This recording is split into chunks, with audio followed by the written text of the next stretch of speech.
More than 2 billion people in the world call themselves Christians. Many pray, go to church, and trust that the stories told about a man named Jesus 2,000 years ago accurately describe the life of their Lord and Savior. But did Jesus ever really exist?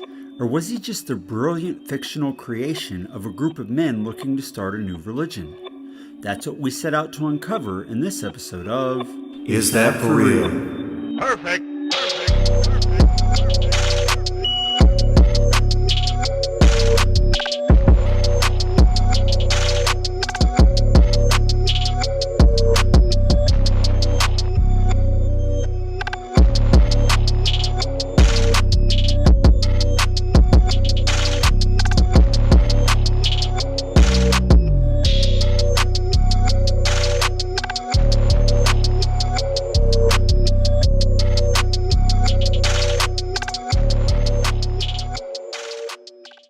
So, there's a little background information for you, but did Jesus really exist?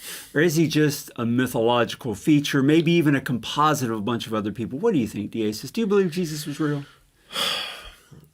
That's a tough one, John. It really is. And, we know that this is a very heavy subject for a lot of our viewers here. This is something that is very important to many, especially here in America.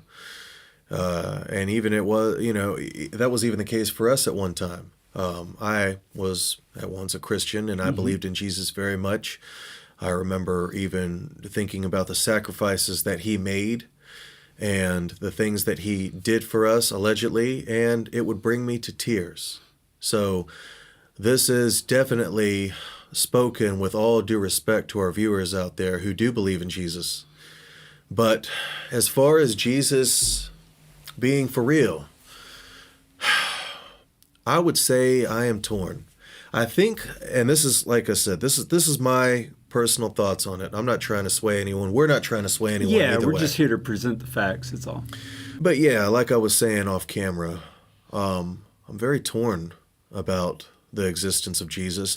At this point, I would say that I personally believe that he could have been a man who existed, if at all, but I think that he might have been just a Jewish rabbi in the area of Galilee, and that he wasn't supernatural in any way, shape, form, or fashion at all, but that he was a man of Judaism with a little bit of Eastern philosophy mixed in with it, and that was it. As far as the divinity, the miracles, anything divine that they claim he did in the Bible, I am honestly not convinced of it.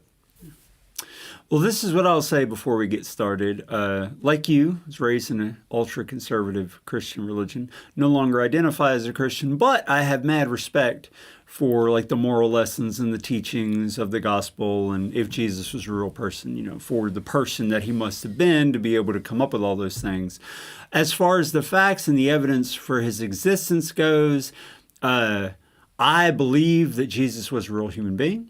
I believe that he existed, but I will say that the evidence against it is very compelling. But there are some caveats to that. There are some caveats to that we'll go through in the last section about whether or not Jesus was mythological.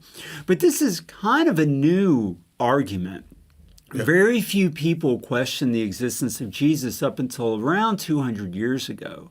And that's when you started to see, with the birth of the scientific method and things like that, people began to question whether or not Jesus was a real human being. It's interesting, though, and we'll get into this in some detail as we go along in the show, that very few other historical figures are put under the same kind of scrutiny that Jesus is put in terms of his existence.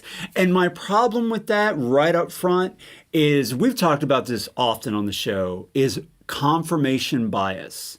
Like, you're looking for what you want to prove because you want to prove it, and you ignore the other side. And I'm afraid that you see in this subject matter, just like all the others we've covered, you see a lot of that on both sides. Right. The people who are hell-bent on proving that he was real, the people who are hell-bent on proving that he wasn't. Very few people willing to just say, the evidence is pretty strong this way or the other way, but we can never know for sure, because how could you ever really know for sure? Yeah, and I think that I think that the reason that this one has definitely been so scrutinized in the last 200 years, and even lately with the rise of the internet, is people are laying down their lives for their belief in Jesus. So this is a very important question for consideration as to whether Jesus was real, or at the very, or more importantly, was he of divine nature? Because people have sacrificed their lives over the centuries for this person. And so you have one argument where people are defending their faith in him, and then you have the other argument where people are trying to negate him because they say, well, shouldn't we know that the person that we're sacrificing our lives for was even real in the first place? Is our faith unfounded? And as for the people that are watching that believe in the Bible, we are supposed to test our faith. We're supposed to be like the Bereans. We're supposed to examine these things and test our faith. Right. And that is a fair point, that people aren't as interested in other historical figures' existence or not, because their existence or not has virtually zero impact on our day-to-day life. Whereas if Jesus wasn't real and you're a Christian, that matters. Right. That matters a lot. Yeah. But before we get into the evidence, first let's run through a segment about what people believe when it comes to whether or not Jesus exists, and then we'll talk about it. More than 9 out of 10 American adults, 92%, say Jesus Christ was a real person who actually lived. The percentages dip slightly among younger generations, with only 87% of millennials believing Jesus actually lived, 91% of Gen Xers, and 95% of baby boomers. Most adults, not quite 6 in 10, believe Jesus was God, 56%, while about 1/4 say he was only a religious or spiritual leader like Muhammad or the Buddha, 26%. The remaining 1 in 6 say they aren't sure whether Jesus was divine or not, 18%. I got to be honest with you, John. I am shocked. Me personally, I'm shocked that these numbers are not way lower. Really? Me personally, yeah. Because most people that I talk to, this is just the area, maybe this is the people that I talk to. So fair enough. I don't have any kind of data or anything to back this up, but most people that I talk to, they believe Jesus was probably just a man. Mm-hmm. I'm not at all surprised that millennials believe it less. Yeah, I'm surprised that it's not lower for millennials than it is. 87% is still really high. People talk about millennials in a really bad way a lot of the time. But there is one thing I will say for millennials, and you're Gen X, and I'm tail end of Gen X. I used to be millennial, but now they've moved us up. So now Gen X, I think, goes all the way up to 85. So I'm either Gen X or Xennial at this point. But I will say this about millennials, and here's one thing that I do like about them, and I think a lot of it has to do with the fact that we're living in the age of information, as it would, the later age of information, where internet, Google, it's everywhere. It's on your phone. It's at the library. It's at McDonald's. I mean, it's just everywhere. It's true. Yeah. Yeah. They are less inclined to believe in stuff like this anymore. They're less inclined to believe in Christianity. They're a lot more inclined to be skeptical and just think that it's all BS. Yeah.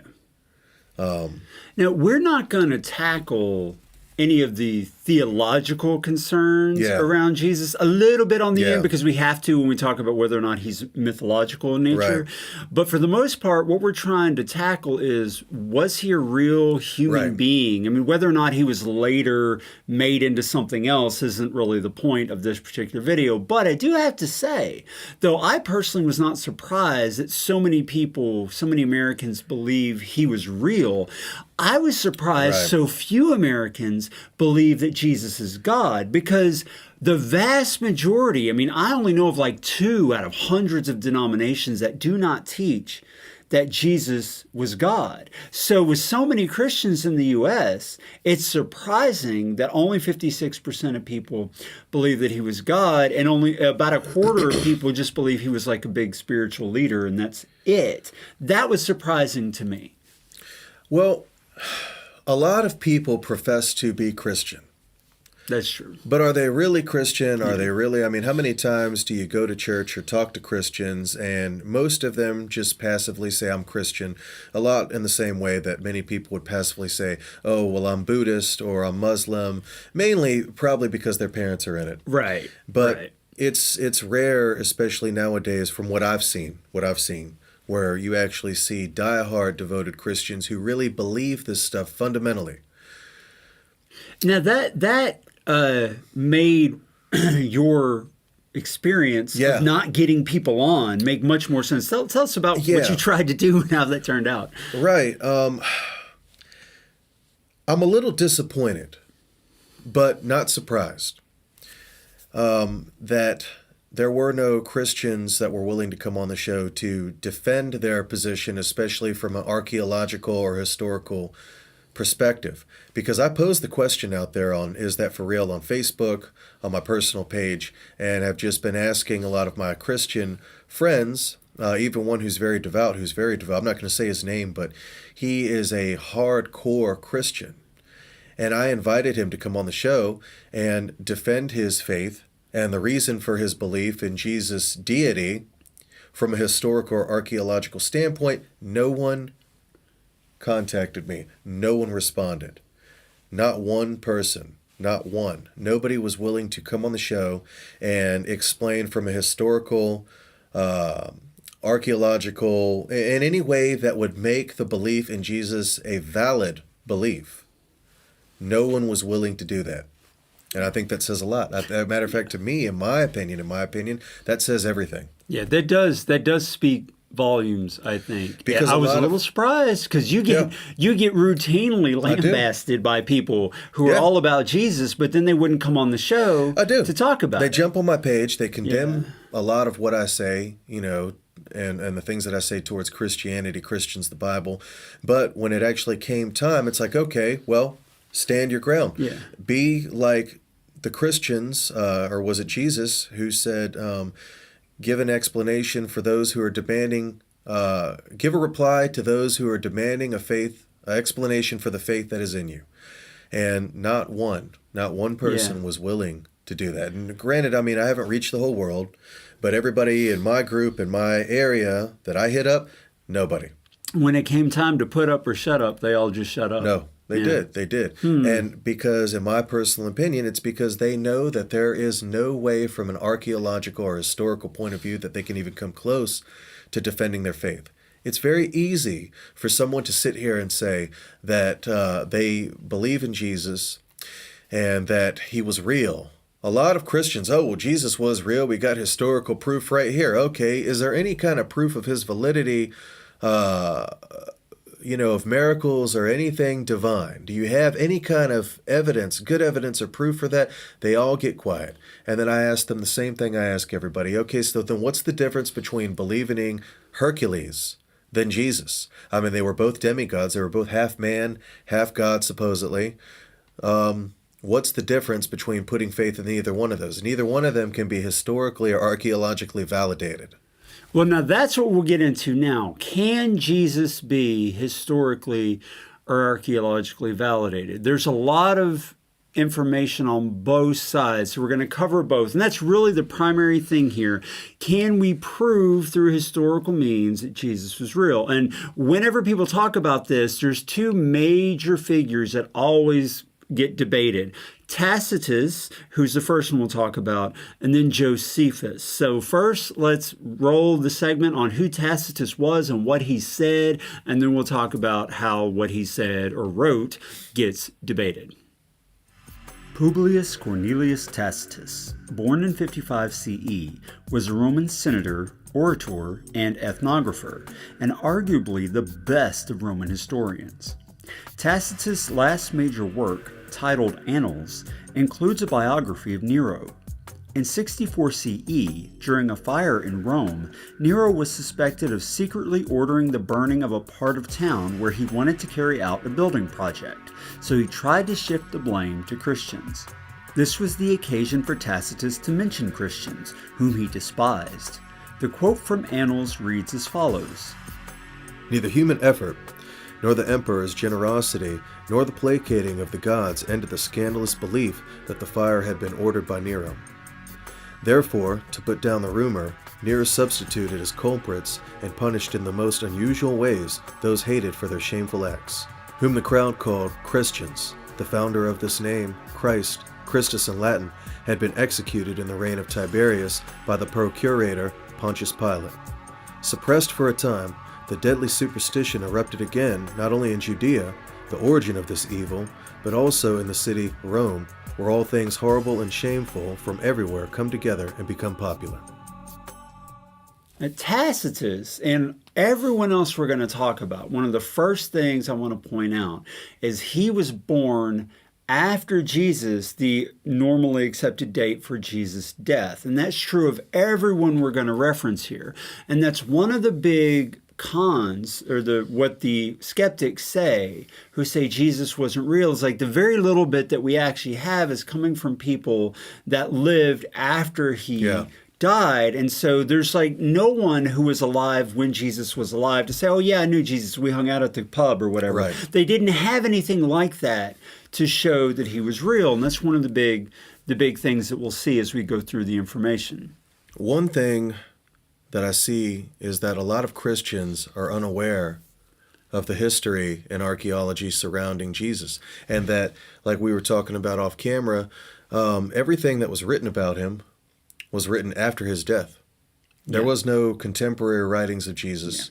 And you would think that somebody who is raising the dead, somebody who is doing all these miracles, that was his great teacher, you would think people would be talking about him nonstop, regardless of the fact if this is Satan's world or this, that, and the other. You would think to help reinforce his followers' faith, Jesus would have made sure that people were just yapping it up about him. Yeah.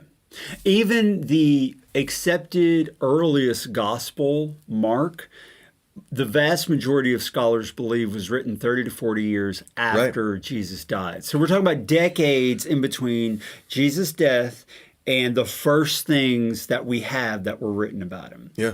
So there's that. But now as far as Tacitus goes, the pro side is that what Tacitus is supposedly wrote is in his Latin style. It's a very terse style of the period, and that was very in use by him, very common for him. And it sounds like Tacitus, and that's important when you're looking at old writings, that it sounds like the author's other stuff. Because if it sounds way out of place, then you know, yeah, someone stuck that in there, right?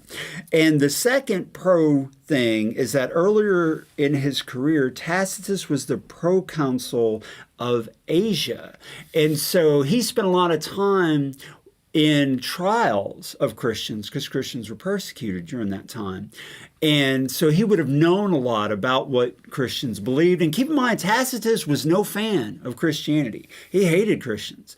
And he was one of the people who was there to prosecute them for the Roman government. So yeah, he was a proconsul, which kind of like, not exactly, but sort of like Pontius Pilate, the one who condemned Jesus to death according to the Gospels.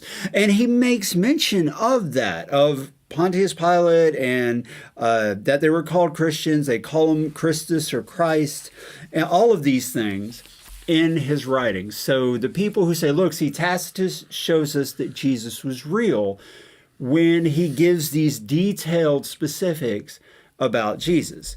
Now, on the against side, we have what we've already said, that Tacitus, at best, is secondhand information because he wasn't alive at the time. Yeah, it wouldn't be fair. Nobody wrote about him while he was alive. Yeah. But the second one really stood out to me because I didn't know this. Again, we're raised conservative Christian, religion. So what do you hear? You hear that Nero blamed the burning of Rome on Christians. We were taught that growing up. Yes, that's what we were taught. They get that from Tacitus. But he is the only one out of all the historians and all the historic writings of Rome that ever mentions the burning of Rome being blamed on the Christians by Nero. And Tacitus only mentions it once. Something that important, and he really hates Christians, right? But he only brings it up once, and that's highly suspicious and makes the people who don't believe Jesus really existed think that was added to his writings because it looks later. like an insertion. Yes, it looks like an insertion. You don't have like a whole segment of writings where he's devoted to talking about that, which would have been incredibly monumental. Nope, just one little, slip in. If Tacitus knew that Nero blamed the Christians for the burning of Rome, then everybody else would know it too. Yeah. So why is Tacitus the only one who mentions it? Yeah. And why is it written so long after the fact? Yes. It's very interesting stuff there. All right, now the last one, and this one also was huge, I saw on the skeptic side, was no Christian apologists of the time, the ancient Christian apologists, in case you're not familiar who that is, because Christians were not liked generally until Rome finally made Christianity, Constantine made Christianity the state religion, they were not well liked because they're very different. And so they would have these apologists, these converts to Christianity, would try to defend it from its critics.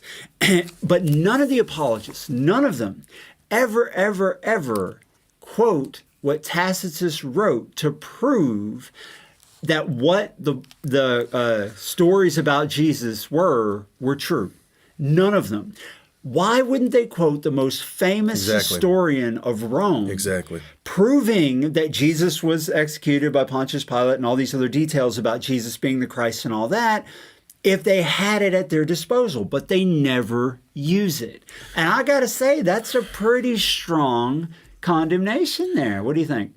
I think that, again, we are not trying to bash anyone or anything. It's just this is a serious topic to talk about and to be frank and objective with because people are sacrificing their lives for this supposed savior. But it is really hard to represent this argument fairly and to be on two sides of it because, in my opinion, it's so one-sided. I mean, the evidence against Jesus' existence, in my opinion, is just way stronger than the evidence for his existence. It's interesting to me that in this case, we're on opposite sides because I don't think the evidence is stronger that he didn't exist. I think the evidence is about the same. I think the strongest evidence for the existence of Jesus comes later when we start getting to people who claim that Jesus was mythological in nature. And I do want to say this in case the Christians feel like they're being assaulted here. You can count on one hand that's missing some fingers, how many actual scholars and historians think Jesus was not real. The vast majority, 99.99.5% say yes, we have just as much or far more evidence about Jesus' existence than we do about other major figures in history. So historians routinely, you will. In fact, I tried to find a book written by a well-known historian or Christian antiquities scholar who knows the time period really well that would say Jesus wasn't a real person. Nobody. There's nobody who is well-known and credentialed who's saying that. Most of the people who say Jesus doesn't exist are not experts. And I think even Bart Ehrman admits that he existed, right? Yeah. Bart Ehrman has a whole book written on the fact that he existed in the evidence. He doesn't even deny him. Yeah. He doesn't. But again, to be fair, argument from authority is a logical fallacy. We've said it before. We said it on our last video. Well, before this one, we might be dropping something else later. Just because all the authorities say something's true doesn't necessarily mean it's so. They might have reasons for claiming it's true. And the first one that jumps into my head is people like Bart Ehrman. Hello, he makes his entire living off of the history of Jesus. If Jesus wasn't real, guess whose pocketbook's going to get hit?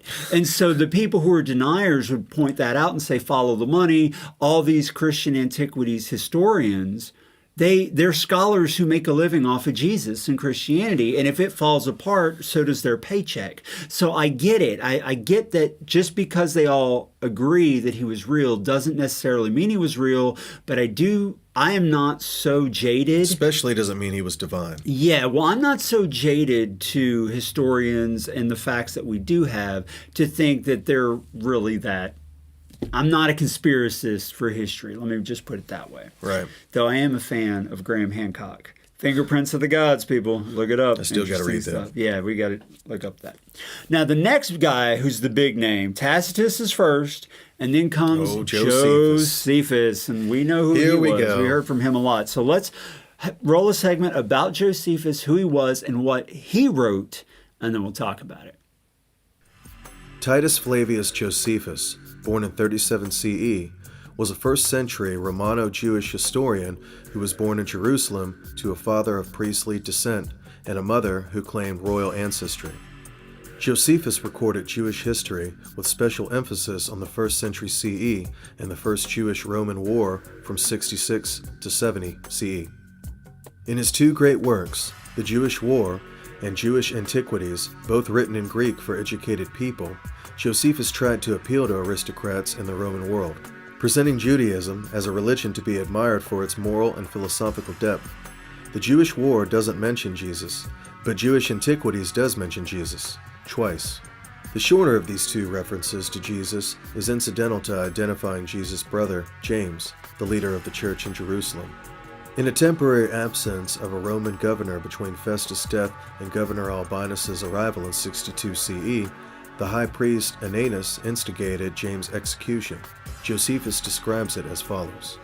Being therefore this kind of person, i.e. a heartless Sadducee, Ananus, thinking that he had a favorable opportunity because Festus had died and Albinus was still on his way, called a meeting, literally Sanhedrin, of judges, and brought into it the brother of Jesus who is called Messiah, James by name, and some others.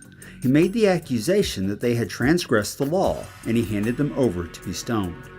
In the second reference to Jesus, known as the Testimonium Flavianum, Josephus states, "Around this time there lived Jesus, a wise man, if indeed one ought to call him a man. For he was one who did surprising deeds, and a teacher of such people as accept the truth gladly. He won over many Jews and many of the Greeks. He was the Messiah. When Pilate, upon hearing him accused by men of the highest standing among us, had condemned him to be crucified, those who in the first place came to love him did not give up their affection for him, for on the third day he appeared to them restored to life. The prophets of God had prophesied this and countless other marvelous things about him. And the tribe of Christians, so called after him, have still to this day not died out." While I'm convinced that one of these mentions of Jesus by Josephus is legit, there is one that is suspected of forgery, to be fair. Even though Josephus does mention Jesus allegedly, it's still secondhand information. Yeah. It's still. I am a skeptic here. I'm not going to lie. I'm a respectful skeptic, but that is secondhand information. Yeah, Josephus was born a few years after Jesus is thought to have died, and he wrote about him twice in Jewish Antiquities. One of them is thought to be a forgery. Even scholars believe that quite a bit of it is forged, but not very many scholars believe the entire passage is forged. They just think a lot of stuff was put in there. Like Josephus, like Tacitus, no fan of Christianity at all. He was a Jew, saw Christianity as heretical, right, and would not be speaking well of Jesus, so he wouldn't call him the Messiah, right, like it shows in that passage. He wouldn't have said that. And also, despite that, he doesn't cite his sources. Like you said, we don't know where Josephus got this information. You gotta wonder, why would such a great and amazing person have so many enemies? Virtually everybody hates Christians or hated the Christians except for the Christians. Yeah, well, I know what Christians would say about that. Right, yeah, they're being persecuted. Well, yeah, the whole world is against them because they have the truth and of man's salvation, and it's all the work of the devil or whatever. Right, and I understand that. Okay, but I'm just thinking about it from my own perspective here. If, regardless of whatever I believe, and I'm definitely not a Christian anymore, but if I know somebody who claims to be divine, who is raising people from the dead, doing all of these great and loving things and talking about salvation, resurrecting my family, bringing us to heaven or wherever, whatever you believe, whether you inherit the earth or you inherit heaven afterward, you would think that everybody would love this guy. I would love this guy. I'd be like, wow, you know what? I was actually this, and this. But you know what? This Jesus guy, I need to jump on board with this because this is a great guy. Well, I got to push back on that one a little because I think of like MLK. Message of love, message of hope, message of unity. That's a good point. And yet... But he could not raise you from the dead. Well, that's true. We couldn't do that. But We're talking about bringing people back here, guys. Anybody who threatens the power structure, and the word... I know some people who say Jesus wasn't political. That is some BS. Because when you read what he said in the context of the history in which he said it, it was extremely political. That's true. In nature. Very political. Yeah, and for people, for our viewers who may or may not know this, the things that Jesus said, if he was in fact saying those at the time of his existence, could have gotten him killed. Yeah, very much so. The Roman Empire was nothing to mess with back then, and he was talking about a new government. He was even talking about being king and savior and all that. If he was the Messiah, the Jews believed he was going to become king and conquer Rome. Yeah, and that made him a dangerous character of insurrection at the time. Now, to use this on the pro side, though, Tacitus and Josephus hated Jesus.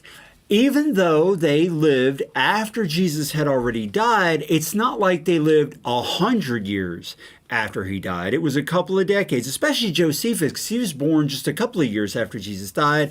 It would have only been like 20 years later, right? If Jesus didn't exist, they would have argued that he didn't exist, or they wouldn't mention him at all. But they do. They do mention him. And although the Tacitus one, let's say that even if that one could be dismissed as a forgery, at least one of the quotes from Josephus, nobody dismisses as a forgery. No scholar dismisses as a forgery. And why wouldn't Josephus, of all people, say that Jesus either wasn't real to argue against him or just not mention him at all? He didn't mention anything divine, he did. Well, no, that's true, but we're not talking about divinity here. We're talking about whether or not the man existed, not whether or not he was God or divine or any of those things. That's an entirely different argument. Okay, to be fair, yes, Jesus probably did exist. Can't argue that one. I like to be truthful anyways. Like I said, I'm not trying to swing this anyway. Jesus probably did exist. I'm still kind of skeptical of that, but to be fair, it's very likely he existed. There is some more evidence on both sides, and we'll keep going through it. Now, first, again, on the pro side, even though few scholars believe that the testimonium, the longer passage, is completely authentic, they say that because the shorter passage, the way it's worded, is referring to something from the prior passage, like it references back to it, then that means the whole thing must not be a forgery. Some of it, sure, absolutely, like some of the insertions about him, the Messiah or whatever. Yeah, that's definitely a forgery. But part of it was there, so both references are at least partially from Josephus, and therefore you can't just dismiss them as being complete forgery. That's what I was able to uncover on it. But there is some against also. The against, again, no loyal Pharisee or Jew is going to say that Jesus was the Messiah, but the scholars don't doubt that that was part of the forgery. That Josephus could report that Jesus had been restored to life on the third day and not be convinced by this astonishing bit of information is beyond belief. Again, though, that's part of what scholars admit was probably forged. Now, this part is stronger. Right after the passage, Josephus goes on to say, about the same time, also another sad calamity put the Jews into disorder, end quote. Now, Josephus had previously been talking about the awful things that Pilate had done to the Jews in general, and one can easily understand why a forger would have chosen that spot to put the text in about Jesus, because he's talking about Pilate doing all this bad stuff and then puts that in about Jesus. But afterwards, he fails to change the wording of the bordering text. And so he leaves what is called a literary seam that sticks out in the words of this author, like a pimpled nose. Like when it sounds like Josephus started writing, talking about Pilate, and then something was put in there. And then if you go to what happens afterwards, these two connect, but this one looks contrived. Right. Like it was Somebody inserted. just slapped it on there. Right. Now, I couldn't find any scholars that agreed with that. But that when you read it, I get why. Right. It does look that way. It really does. So I understand the argument there. There's an aspect, too, that I want to talk about. I want to talk about Matthew chapter 24 for a minute. Okay. Okay, so as John mentioned a little while ago, Matthew and the Gospels were likely written after the fact. Now, if you are a supporter of Jesus, it could have been written, because scholars don't know exactly when it was written. Could have been written beforehand, could have been written after. As a skeptic, I believe this stuff was written after the fact. But in Matthew chapter 24, because this is one of the things that cements Jesus as a prophet, they talk about the destruction of Jerusalem. Now, a lot of people will go further with that and say, oh, well, he was talking about the last days of our time too. I disagree with that because he talks about this generation. And he says, this generation will not pass away. He didn't say the generation of the last days in the distant future. He said this generation, referring to the destruction of the temple in Jerusalem. But scholars think that that was written after the fact. It was written after 70 CE when Jerusalem was actually destroyed. I believe that. So if that is true, and scholars think it is true, then that would negate what he said in Matthew chapter 24 being prophetic. So that was just another tidbit that I was thinking about. Yeah, that is true. And we were talking about this the other day, and this is where it gets really fuzzy. Yeah. You got to understand that when you're dealing with ancient history, it's not like you can pinpoint that he wrote it on Saturday, February the 2nd, the year 42 CE. Right. You can't know that. 12:59 p.m. Nobody wrote dates on this stuff, and so it's very difficult to pinpoint. So what they do is they read how it's written. They compare it to other writings of the day. They look at things like what was it supposed to be prophesying to happen, and they use that to kind of date it. Now, here's where I got to give the Christians some leeway.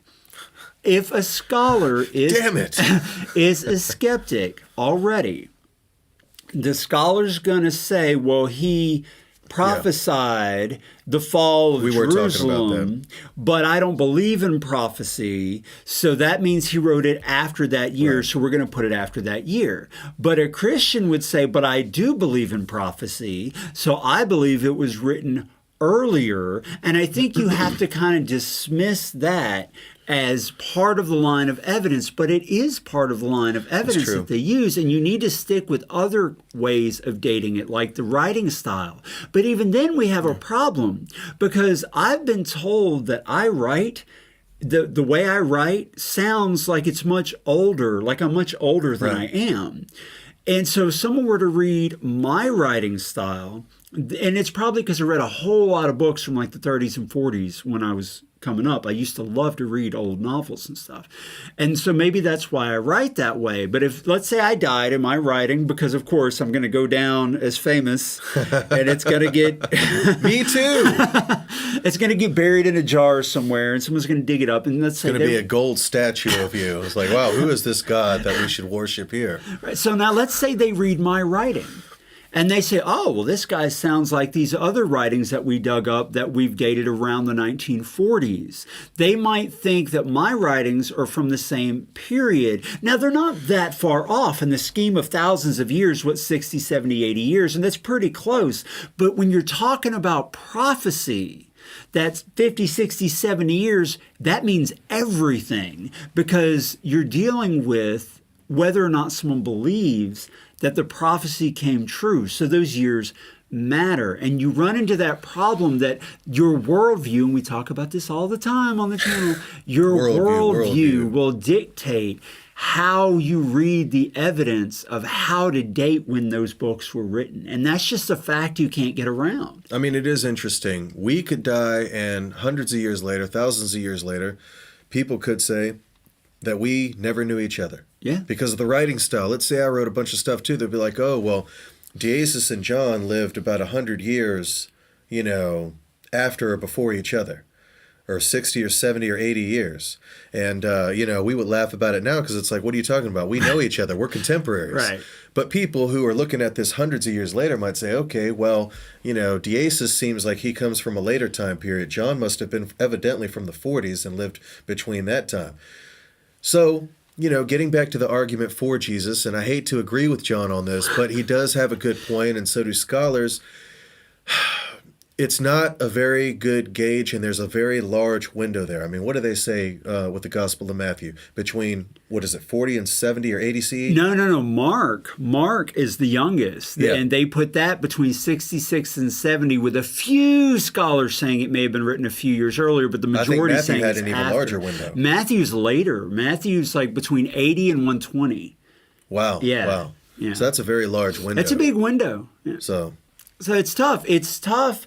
And I get why a Christian would say, well, of course they're going to say it was written later. They don't believe in Jesus' prophetic nature. Yeah. So I understand that. Yeah. I do get that. And the truth is, if we are being completely middle of the road here, which is what we try to do here on this show, middle of the road would say, well, to be perfectly honest, and on both sides, we can't prove that the Gospels, some of the writings were written before or after Jesus. You can't prove making them anything. prophetic or not prophetic. Yeah, you can't prove anything absolutely when it comes to that. We're dealing with documents that are copies that are hundreds of years younger. I'm a skeptic, but I will say that. Yeah. We cannot positively verify it was definitely written after, this period. And some of them. We don't have any of the autographs, and they call them, the autograph is the original writing. We don't have any of those. All of them are hundreds of years younger than what the original must have been. And even if we did have the original autograph, radiocarbon dating, even if you could carbon date it, because it was paper, papyrus, it was plant-based, it could be radiocarbon dated. Radiocarbon dating is not exact either. No. You have big windows. And so you could get it, within 100 years or whatever. Yep. But that's about as close as you're going to get. And when you're dealing with prophecy, man, that much time matters a lot. Because we're dealing with whether or not Jesus prophesied the fall of Jerusalem in 70, or it was written after the fact. Which is a very important question, because for Christians, their faith literally hangs on that. Yes. Because if it was written after the fact, that means that it is not valid, it is not prophetic. It was just made to look prophetic so that you would believe. But if it is written before the fact, then it is prophetic, and you do have a very strong argument for belief. Yes. Even if you're a preterist, and those are the ones who believe that everything in the Bible was fulfilled with the fall of Jerusalem, and that the book of Revelation deals with Rome and the Roman Empire, not anything apocalyptic later. Even if you believe that, you still believe in Jesus, you just think all those prophecies were fulfilled in the past. Yeah. It still matters. It doesn't matter whether you're one of the fundamentalists who believe we live in the end times now, or whether you're one of the preterists who believe all that was fulfilled in the past and we're just here to continue Jesus' work of, sharing the truth about him as the Savior. It doesn't matter. That number, the date of those documents matters tremendously. And that's why this gets argued very important so information. much. Yeah. Yeah. And there were a couple of other people. We don't need to go into detail about them because Tacitus and Josephus were the two big whammies that everyone looks at. They were very, very well-known, respected historians. Right. And so they matter more. But there were others, like Lucian of Samosata was another one. There was Celsus, a Platonist philosopher who considered Jesus to be a magician who had exorbitant claims. But again, he didn't argue whether or not he was real. And that's something you'll find. No one who does mentions Jesus, as few as the mentions are, no one who mentions Jesus ever argues against his existence. None of Jesus' enemies argue that he wasn't real. They just argue that he wasn't who he said he was, and that his followers were wrong. So that would be where I'm at. Yeah. Even if Jesus existed, I'm not convinced personally that he was who his followers claimed he was. Then there was Pliny the Younger, also well known, a Roman governor and a friend of Tacitus, and he wrote about early Christian worship of Christ as to a god. So he kind of shows in his writings, again, no fan of Christianity, but he shows that they view Jesus as a divine being. Now, it doesn't prove Jesus was divine, but it does show that these people are talking about him as if he really existed. That actually brings up what we were talking about earlier, and something that I kind of want to mention about Hercules. So, and this is, I feel like I've read this somewhere, but I'm kind of going off on a trail here. But wouldn't it make sense to make Jesus demigod, half man, half God?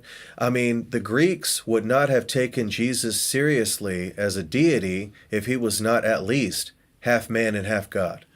So it's very interesting that Jesus was half man, half God, because that was popular in what Greek and Roman mythology, to have demigods, because they wouldn't even take him seriously if he wasn't half man, half God. And Hercules came before him anyways. Yeah. So it is kind of makes you wonder. It is interesting that maybe they borrowed from that. The earliest gospel, Mark, does not talk about a virgin birth. It's the next one. Matthew, which is next in line, talks about the virgin birth. Luke talks about the virgin birth, but Mark does not. And so it's interesting if you read the Gospels that it's like, oh man, this ain't working. The message didn't start to go out to the nations until after it was largely rejected by Israel, right? By the Jews themselves. And it's not until the later Gospel that suddenly Jesus has a virgin birth, which lines up with what you're talking about, that the Romans and the Greeks wouldn't have taken him seriously if he wasn't at least a demigod.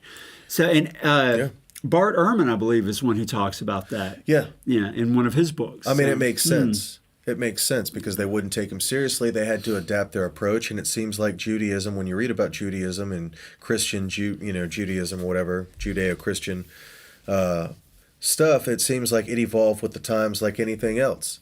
They found things that worked better, and they went with that. Yeah, it seems like kind of a huge thing for Mark to leave out of the gospel that Jesus was born of a virgin. Exactly. When the others mention it, that's kind of a huge deal. That's a huge thing. But again, this is speculation. So this is all about worldview. The Christians there's all kinds of apologetics for this too. Yeah. And because nobody can know for sure, though the skeptic would say, of course we do. Of course we know for sure, because none of this stuff really happens. Right. Where the believer would say, you don't know it doesn't happen, you just don't believe in it. It's an argument nobody can really win completely. And this is another problem that bothers me with Christianity. And this is one of the biggest things. In light of all this, and in lieu of everything that we've considered, Christians will still say, well, you just gotta believe. Oh, you don't see it because God has blinded the minds of the unbelievers. And that's a terrible thing to me. I think it's a terrible thing, and I'm just going to call it like I feel. I'm going to say it respectfully, but that bothers me a lot because I'm a sincere truth seeker. And if I could find, facts on Jesus being divine and my Savior, I would gladly devote my life to him, worship, praise, and worship him. Yeah. So you just don't think the facts are there. Right. Yeah. So for God to blind my mind because I'm being objective, even respectfully objective, and trying to cement my faith with actual archaeological and historical evidence, or even asking in faith for him to appear to me, and I have not seen him yet, is very, I feel like it's a very mean thing to say to somebody. That makes you a true skeptic. Yeah. Because a true skeptic believes once they have enough evidence to believe. You're not out to disprove it because you don't want to believe it. You just don't believe the evidence is there, and that's why you don't believe it. I'm looking for the evidence, and studying about the origins of Jesus in the Bible is actually what made me not a believer of it. Right. I used to believe in it until I did start to study its historical and archaeological evidence, and then I didn't believe it anymore. So I hate it when they say, "Oh, well, you just got to believe, and you better believe, or you're going to die." Right. And from our discussions off camera, you would like to believe. I would love to believe. You would love to believe. You just don't think it's there. So no, that's a very good point. I am a sincere truth seeker, and I would love to believe that everything that Jesus and God said about the afterlife and paradise and heaven is real. Who wouldn't want to, believe that? Sure. Not only for them, but for their family. And the only thing you would have to do is make a few small sacrifices in showing of thanks to have these things. Of course I would do it. Of course I would. Who wouldn't? So when they say, "Oh, well, you're not seeing it because you don't want to see it because God has blinded you and you're condemned because it's a sin to not, to even not believe is sinful," to me is just wrong and a bad argument, because that is the crutch that they fall on anytime you try to get objective data to actually cement a valid belief in Jesus. They say, "Well, you just got to believe. Well, you just need to pray to him. Oh, well, then you must not be seeing it." Yeah, that's kind of my problem. And they haven't really shown anything. My problem is you have to start with belief first. Right. And then use confirmation bias to make all the facts fit what you want to believe. Whereas I feel like, because I'm skeptical by nature, you should start with the facts first and draw the correct conclusion from the facts. In my opinion, it's like telling you, "John, I've got a house for you." "Oh, cool. Well, can I see it?" "No, you need to believe that I have a house for you first. And if you don't believe, you're going to be punished for your lack of faith that I have a house sitting out here for you." Yeah, you have to hand over the money first before you see the house. I'm telling you the house is real. I got you. Right. And this is why I have a problem with it. That's a fair point. I think that's a fair point. I respect that, because being a skeptic, I respect that's more of a proper skeptical attitude. Yeah. But these weren't the only guys. Tacitus and Josephus, Pliny the Younger, some of these other guys. There's a bunch of writers that are non-Christian writers that also come into this argument. And on the pro side, like I said, I'll name him. Robert Van Voorst wrote on the pro side. He said, "No pagans and Jews who oppose Christianity deny Jesus' historicity or even questioned it. And non-denial of Jesus' existence is particularly notable in rabbinic writings of those first several centuries." And again, it goes back to the quote, "If anyone in the ancient world had a reason to dislike the Christian faith, it was the rabbis. To argue successfully that Jesus never existed but was a creation of early Christians would have been the most effective polemic against Christianity. Yet all Jewish sources treated Jesus as a fully historical person. The rabbis used the real events of Jesus' life against him because they say that he was violating the Jewish laws, and that made him a rogue that should not be followed." But this still is written after the fact, though, right? Yes. This isn't contemporary. Yes. Okay. Yes, but we'll get to the contemporary thing in a little bit. Okay. All right. Okay. So now his birth, ministry, death, occasion claims that his birth was illegitimate and that he performed miracles by evil magic, encouraged apostasy, and was justly executed. They say all these things, the rabbis do, but they don't deny that he was real, and that is a strong piece of evidence that he actually existed, because they could have denied argument. Sure, I'll give it that. Because 20 years is not that long. Not that long. And it would be easy for someone to know 20 years later. Now, you could say 120 years later, okay, now we're dealing with some, how do you know someone from 120 years ago really existed before the time that we had all this archived King information? Arthur, Robin Hood shit now. Right. Now we're getting into where it's much easier to make a myth out of the man. But 20 years later, 30 years later, that's a lot harder. Yeah. And the rabbis would have known, or could have easily known, if he didn't actually exist. And that's the argument for why he must have. Divinity aside, that's one of the arguments for why he must have existed. However, there's a strong against, too. John E. Rimsberg, in his classic book, The Christ, a Critical Review and Analysis of the Evidence of His Existence, lists 39 contemporary authors, apart from Josephus and Tacitus, that never mention Jesus or the apostles or the disciples in anything that they wrote. As it is, Josephus has only those two small disputed citations, and Tacitus only has the one, which is also disputed. If Jesus really existed and did the great things he claimed, wouldn't the contemporary writers of the day at least mention him or his followers somewhere? I mean, imagine That's where this. I'm at. That's Imagine exactly a where I'm at. guy who can heal the sick and raise the dead, walking around doing this, and nobody writes about him?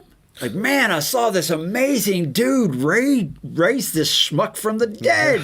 He walked out of the tomb. I'd be like, I hated him until I saw him resurrect this guy. Wow, I'm a believer now. So that's why I get the arguments against like some of the miraculous stuff about Jesus. But on the flip side of that, if Jesus was just a very caring teacher or rabbi of the day, he was very poor. He wasn't from a well-known household. Now, nobody's going to write about that guy. They would write about a miracle worker, but nobody's going to write about the poor, impoverished rabbi with his poor followers that were just fishermen, which is the lowest rungs of society. I mean, they had they were broke, poor people. Yeah. So it makes more sense to me that he's only mentioned by a few people as his notoriety began to grow, Poor like people's Tacitus and Josephus, very much so. Yeah.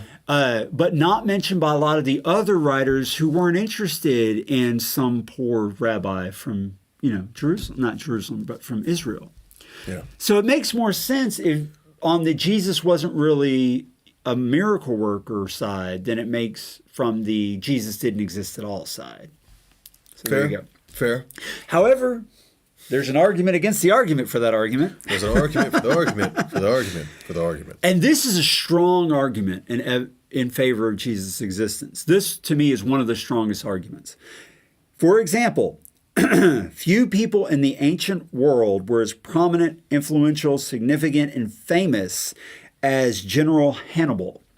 He came close to crushing the Roman Republic, was one of the greatest generals of all time, and was famed throughout the ancient world for centuries after his death, down to today. Yet, how many contemporary mentions of Hannibal do we have? Zero. Zero contemporary mentions of Hannibal. That's because he didn't do any miracles, man. We don't have a reason to dispute him. Well, the point is that if someone as famous and significant as Hannibal has no surviving contemporary references, okay. I get what you're saying. Yeah, then why would anyone have written about Jesus, the poor rabbi from Israel, right? They didn't mention that. Now, here's the thing. I don't know, John. It's not that that nobody wrote about him. It's not necessarily true that nobody wrote about Jesus. We're talking about documents that are thousands of years old, and the odds of finding them intact to begin with are so small when we're dealing with that ancient of a person that until Jesus became followed by enough people and well-known enough, which happened decades, maybe a century or more later, for people to really start to write about him a lot, until he grew that kind of fame, the number of writings about him were too small for any of them to happen to survive to today. But later, when thousands of people start writing about Jesus, now we've got the odds are good enough that these documents begin to survive just through a happenstance down through history. And so we have some of the ones that were written 100, 200, 300, 500 years later, but we don't have anything that would have been written very early on.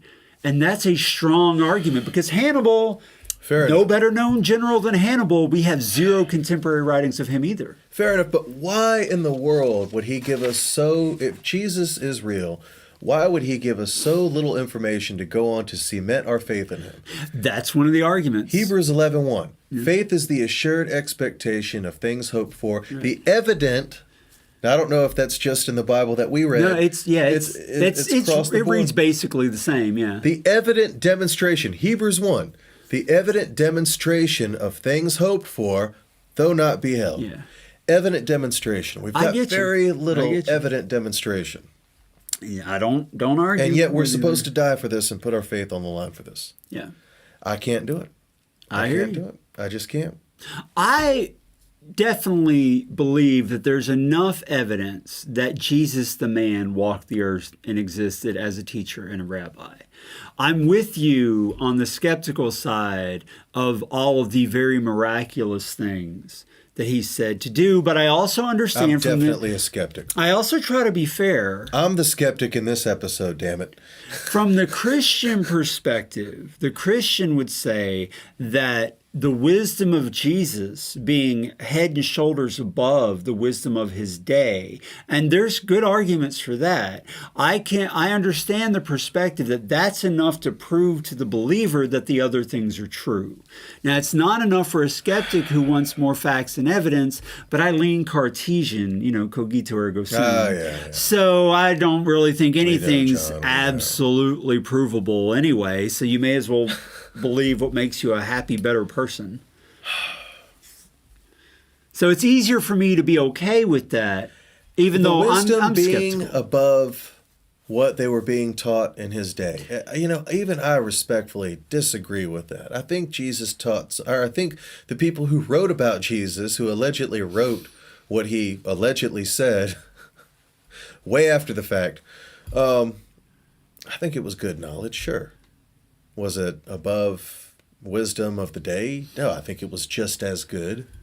I think it was, I'll give it that. I think some of it could have been equal. I mean, as much as I am a critic of the Bible nowadays, which anybody who knows me pretty well knows I'm not a fan of the Bible, there is some good information in Proverbs. I think that there is some good wisdom in there. So I hear you. Worldview, man. Worldview. It comes down to worldview again. All right, the last thing we're going to go over, was Jesus just a mythological character put together from other ancient mythologies and invented at the time? Zeitgeist. We gotta talk about Zeitgeist that. made that famous, and we're going to do an We gotta talk episode about that. just Yeah. on Zeitgeist, where we go through all the things that they list off in the movie. Because I know the Christians are out here saying, yeah, you zeitgeist bastards. No, we're going to go over that too. So Now- just wait. The basic argument is that there are parallels between the Jesus stories and pagan myths like Horus, Attis, and Yep. Dionysius. The virgin birth being one of them, Yeah. like we already talked about. A certain number of followers, 12 followers dying on a tree. All of these show in the eyes What is of it? the Set people killed who... Ra, the sun god, so the sun sets. Yes, all of those Stuff things, like right. that. All of that the 12 stuff. disciples, the 12 zodiac signs, the Right. 12 months, and Yeah. then the sun being Jesus, the sun, and they all rotate around him. So it is really clever. That's what they clever say. shit, man. That's what they say. Somebody did their homework. I'll just say that. Now, but when you start researching it, because I remember when I first saw Zeitgeist, I thought, I was man, blown away. that's really interesting. But see, then I started to dig into Yeah. the claims. Yeah. And it sounds definitely gotta cover good that. in generalities. It sounds really good. But when you start digging into the actual specifics of the claims, many of these parallels are highly strained. They're really a stretch. And like they'll borrow one thing, like the miraculous conception, from some other mythology and ignore all of the stuff that does not match Jesus at all. Yeah. And then they'll borrow one thing, like someone dying on a tree, and ignore all the other stuff that doesn't match Jesus at all. And they'll claim, look, if you take this piece plus that piece plus this piece plus that piece from like 12 other people, he must be a mythology.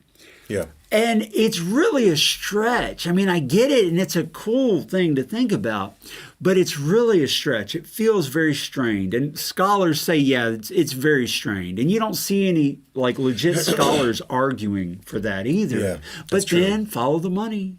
Who's paying their checks? If they study early Christianity, so I get why the conspiracy or mythology people are not so inclined to trust the scholars either.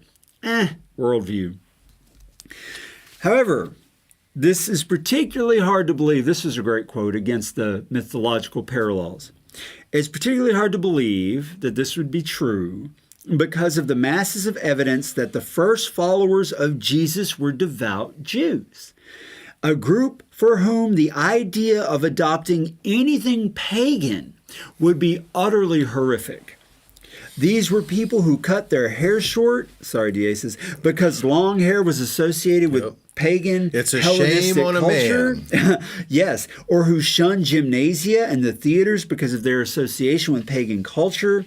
All the evidence actually shows that the earliest Jesus sect went through a tumultuous period in its first years trying to accommodate non-Jews into their devoutly Jewish group. To claim that these people would merely adopt myths about Horus and Attis and Dionysius and then amalgamate them into a story about a pagan Jewish hybrid Messiah who didn't really exist, and then turn around and forget he didn't exist and claim that he did really exist and that he did so just a few decades earlier, it's a nonsense hypothesis, end quote. Okay. It's a real stretch. Maybe, but the virgin birth looks a hell of a lot like Hercules, the whole half god, half man thing. So maybe they did, maybe they didn't. The virgin birth bit wouldn't be nearly as big of a deal to me if Mark had mentioned it too. Yeah. But because the earliest gospel doesn't mention the virgin birth, that makes me wonder, was that added later? It's like, oh man, this ain't working. We better change it up. Yeah. We Damn. got to attract the Greeks Virgin and the birth. Romans Remember in. that. Yeah. Virgin birth. Yeah. Yeah. Well, and all the literature we used to read growing up as kids, they always did make Jesus look really buff, though. They did. Like he always ripped muscles and stuff. So. I mean, yeah. Could have been Hercules, I guess. It was her. He was Israel's version, the Jews' version of Hercules, man. Now, Samson, that's a hell of a story. Man. Dude carried iron gates all the way up a mountain, running up a mountain. Now, that's a dude you don't want to mess with. Got so damn mad he yanked the gates off the town. Yes. I'm telling you, they need to get Jason Momoa. Yes. Right. Yes. I Get would Jason totally Momoa, watch man. Jason Momoa as Samson. So y'all can't come in here. Rips the damn doors off, runs up the top of the mountain. Absolutely. He would make an awesome Samson. He for would, sure, man. yeah. I'm so damn jealous of him. I've got like his face and like some of his hair and like none of his body. Yeah. Now, my next point is about the scholars, but we've already gone through it so much. There's very, very few scholars of the antiquities of Christianity, or even, now this is a stronger point though, there's also scholars who are atheists, agnostics, and Jews. And they also say, no, none of the evidence shows Jesus wasn't real. Of course he was real. Everything we know shows he was real. And one of them being Bart Ehrman, because Bart Ehrman's an agnostic. He's not a Christian. Yet he's got a book, Did Jesus Exist? And he argues for his existence. Yeah. But follow the money. Follow the money. I always come back to that one for there. So there it is. Now, another argument is that Jesus was a pretty poor work of fiction if he was really a work of fiction. This is an argument that he really existed. And this is very interesting. Think about it. That the center and climax of the story of Jesus would be based on his shameful execution and death makes no sense if it evolved out of Jewish expectations about the Messiah, since they contain nothing about such an idea. They thought that the Messiah was going to take over Israel, become king, and conquer Rome and free them from Roman oppression. Jesus did none of those things. Nope. So if someone was going to invent a fictional Messiah, Jesus is not the one they would have invented. They would have written a much better dude. Well, they had to be realistic, John. Yeah. They couldn't just tell people to revolt, because then their little sect would just... True, but it would have needed like to match up to minutes. Expectations of the Messiah. And Jesus did not. That's why they did it from fit a heaven. lot of them. That's why he said your reward will be in heaven, because he knew they couldn't do anything about it on earth. Maybe that's what that was about. I don't know. It's an interesting point. Maybe. It's a valid point you make, that because they couldn't create a story about a king who removed Roman oppression because, well, that didn't happen. They had to invent an alternative storyline to make the fiction work. But they had to make a shameful execution that would make the Jews really look down on the guy. I think they could have done better than that. Maybe. I think they could have done better than that. I mean, they had to martyrize him. Then they could follow him. All right, so that is all of our evidence for and against whether or not Jesus existed. There's a lot more, but even the skeptics and the pro-Jesus people, they agree on a lot of things. So we tried to approach only the stuff where there's a lot of disagreement on both sides of it. I want to thank again our new patron, Julie V. And I want to thank everyone who's been listening on iTunes and remind you, we're on iTunes. You'll see the link below. Definitely listen on iTunes. And if you like what you hear, leave us a positive review on iTunes because that helps us a lot. If you don't like what you hear, shut the hell up. And I don't want to hear it. Jason I don't want to hear Momoa, if you're watching, I just hope you know I will kick your ass, man. Yeah. Try to mess with me. I don't care about your big guns, man. I'll be like, boom. And we will record that watch battle. Watch the show and subscribe. And we will record that battle in Diaz's epic fail for all of you to see should the fight with Jason Momoa ever take place. He's a big guy. Hell, I'd have to hit him twice. He's a pretty big dude. Oh, twice. Yeah, just twice. Okay. Well, thank you, everybody. If you have anything you want to add, please leave a comment below. Don't forget to like the video. Definitely write in to the email address above if you have a story you want to share, because we're always interested in anything that's controversial, where there's a lot of argumentation on both sides. And if you have something to say, we will put you on the show if you got any kind of background or credentials at all. So, or just a long history of personal research. Let us know. We want to hear from you. Don't forget to like the video. Be sure to subscribe to our channel and hit the notification icon so you'll be notified when we release new videos. And as always, thanks for watching.